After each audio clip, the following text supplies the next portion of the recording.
Welcome everyone, welcome. Justin M. Bailey here, and welcome back as we continue to, well, first of all, live through the poor man's version of The Stand. And also on this channel, once a week, I'm going to continue to cover the book bit by bit as I continue to bring other videos about. Next couple of things I plan to be talking about. James Rolfe, the Angry Video Game Nerd, made a video talking about The Thing. And first of all, we've been talking about The Thing a lot, and we will continue to do so, but I think there's some very important points, not just about all the different movies and versions of the things, but once again, I would say one of the big problems of nothing less than the human condition. I'm not kidding, because a bunch of books I am eventually going to cover. The Third Chimpanzee. This book goes in all the many, many ways where we are virtually no different than chimps or any other living organism, and the intrinsic, wonderful, and terrifying ways where we are clearly very different than anything before us.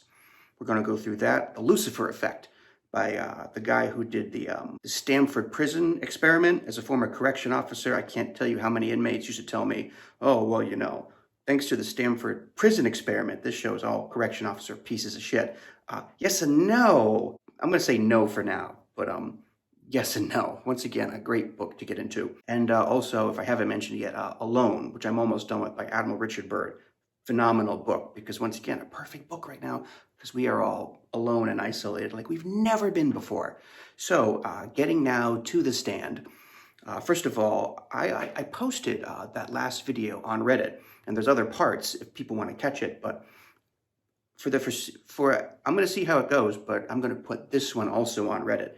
And I mentioned on the last one that if people do leave comments, I will read them and talk to them. So if you want to join me for The Stand and interact in any way, it will be there. I got 2 comments this time. If I don't get 4 comments next time, then I'll stop posting on Reddit and then just keep them on the channel and go virtually no comments whatsoever. So if you're interested in interacting or talking about The Stand or whatever, within reason, once again, this is kind of like an experiment for me. As anybody who follows my channel knows, I am very, very anti social media. I compare what you get out of social media to be the same as drinking salt water a lot of the time, where it's like, it's not going to quench your thirst, and it's probably going to make you more thirsty, right? So, but once again, try new things. So we'll see. And here, I got 2 comments, actually.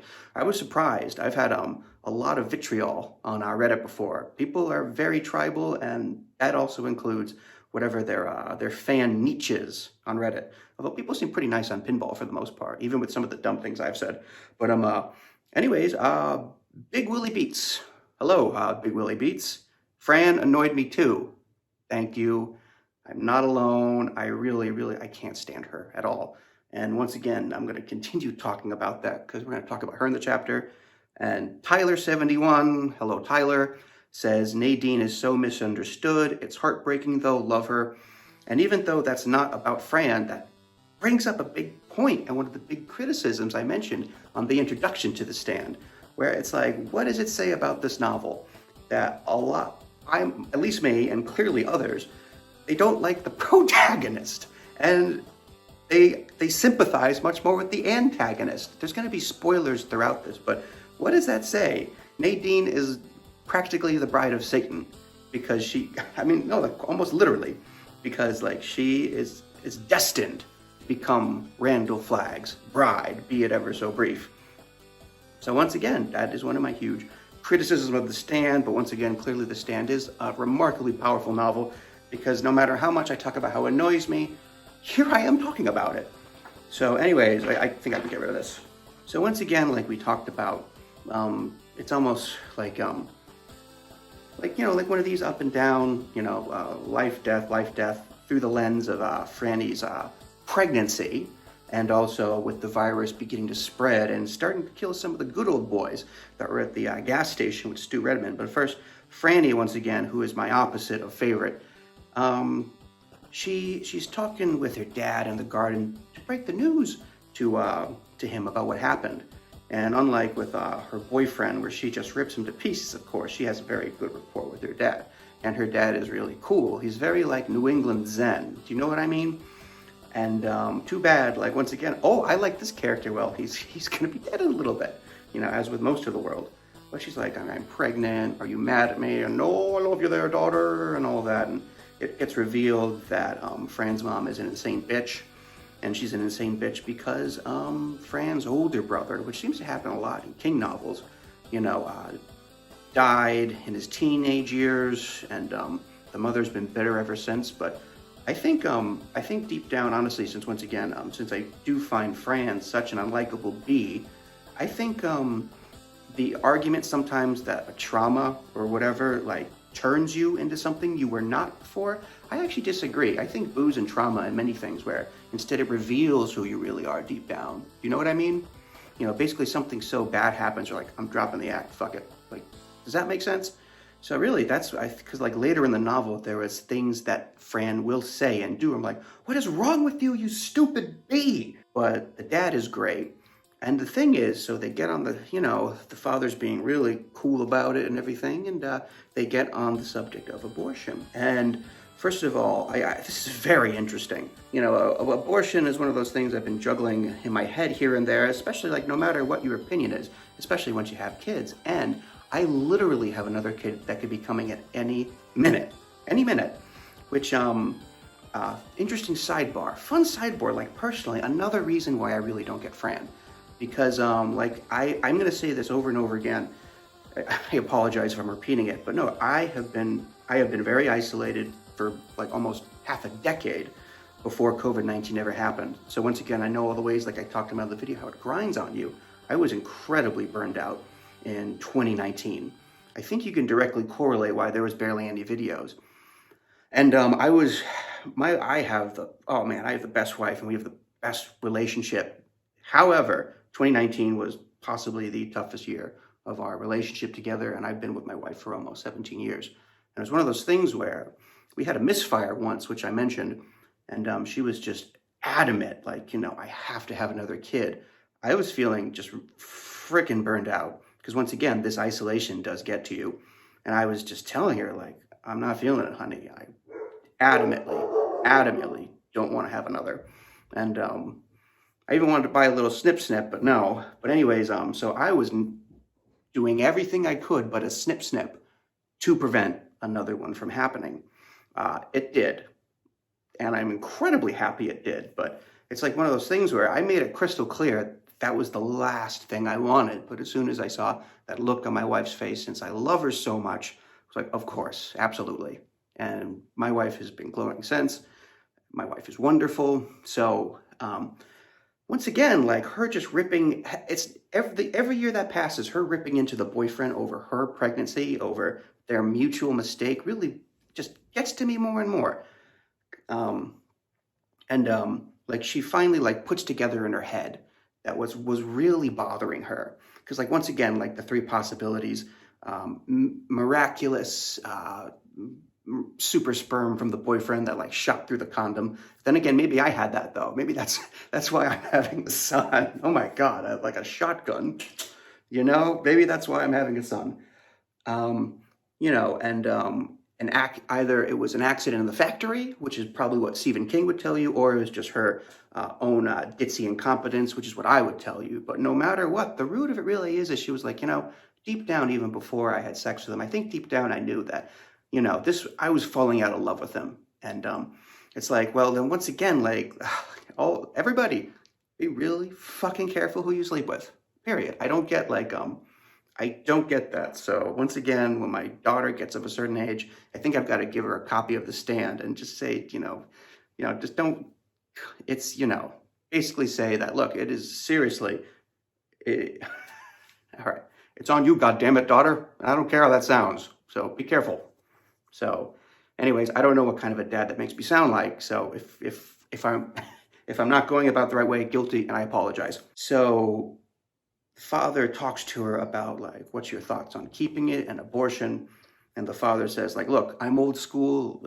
He was 66 years when she was 21. So he's old, got married late, had kids late. And he's like, look, it's not my right to tell you, but from my old man perspective, like, I think just abortion is just murder, And especially since he lost his son from that brutal accident.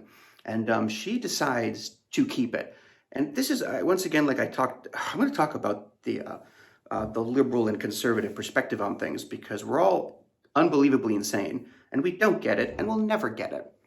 But where, once again, I don't get why conservatives, of all the issues to pick, they get their panties up in a bunch about abortions. From their perspective, I get what they're saying, but of all the death and disaster in the world, especially that we're living, don't you think picking that for a battle is like polishing the brass on the Titanic? Do you know what I mean? And I'm also ironic because most of the people who get abortions anyways, those are the people whose guts they hate anyways. So it's like, why do you hate those people? Why do you want more of those people? All these liberals like Franny, who will march and protest for the right to have an abortion, would still never choose to get one in the first place. That makes no sense to me. The people on the left that seem to get most angry about it, my body, my rights, they want the choice even though they never would make the choice anyways. That makes zero sense to me at all. But the one angle I never hear talked about ever, and if it is, let me know, but where all right, there's this country called Canada. I don't know if you've heard of it. When they have elections, do I have any right to vote for the Prime Minister of Canada? And you would obviously say no, of course not, because I don't live there. That's not my jurisdiction. I can say my opinion about who I think should be this or that about the Prime Minister of Canada, but I still don't get that vote. I don't get that say. I don't know why anybody but women should get the vote on what the fuck they do with their bodies. I don't get that. It's completely out of my jurisdiction, it feels like, right? Like I can have an opinion about abortion, but that's just something I should not have. It should be whatever, it's like, that's like sovereign soil over there. Does that make sense? I guess like a good question to a man, like, do you really want like women or anybody telling you what to do with your dick? Do you know what I mean? And that might not make a big deal now, but 200 years from now, when women have fully taken over and we're being put in the sperm joke mines of Mars. If you have not seen South Park, that will not make sense to you. Women want us for one thing and one thing only, our sperm and our jokes. That's two things, says Elon Musk. Is it? So when that happens, shouldn't we have the right to say, no, this is mine, and you can't just hook me up like a cow and take my, my jokes, my sperm, leave me alone. So I hope that doesn't sound too crazy, but I literally never hear anybody talking about that. Plus it'd be very fascinating to see if you just had it where like all the women in the country got to vote on that. It would be remarkable to see how that worked out, don't you think? Like, what would it be?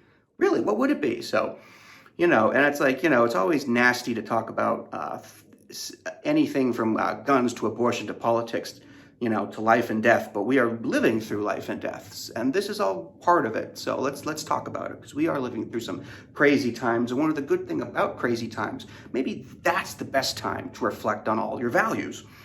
So she decides to keep it, and that's what's going on. Okay, we got the life part going, death part.